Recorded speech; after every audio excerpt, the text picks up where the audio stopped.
bindi byose ubona bigukingukira burya nuko kuboko kutagaragara. Uko kuboko ni Yesu, burya ni Yesu, ari hejuru ya byose. Uko kuboko ni Yesu, burya ni Yesu, niwe uturwanira intambara. Uko kuboko ni Yesu, burya ni Yesu, ari hejuru ya byose. Uko kuboko ni Yesu, burya ni Yesu, niwe uturwanira intambara.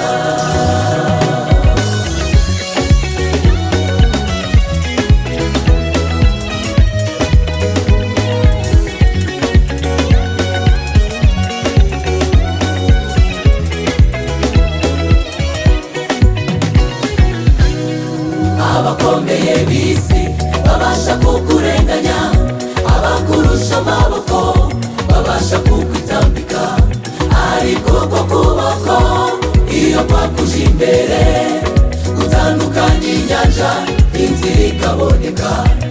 Ariko uko kuboko iyo kwakuje imbere gukuraho imisozi hagahinduka ikibaya. Abakomeye b'isi babasha kukurenganya, abakurusha amaboko babasha kukwitambika, ariko uko kuboko iyo kwakuje imbere gutandukanya inyanja inzira ikaboneka.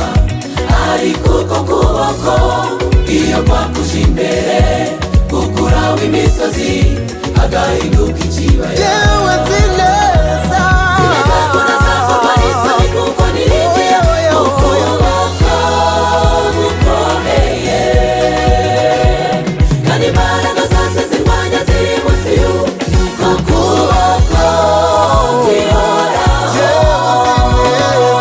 Zineza kunazakorwa n'isoni kuko nirigiye ukuboko gukomeye,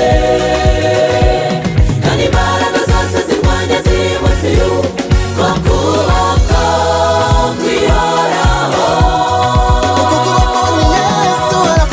Ukuboko ni Yesu, burya ni Yesu, ari hejuru ya byose.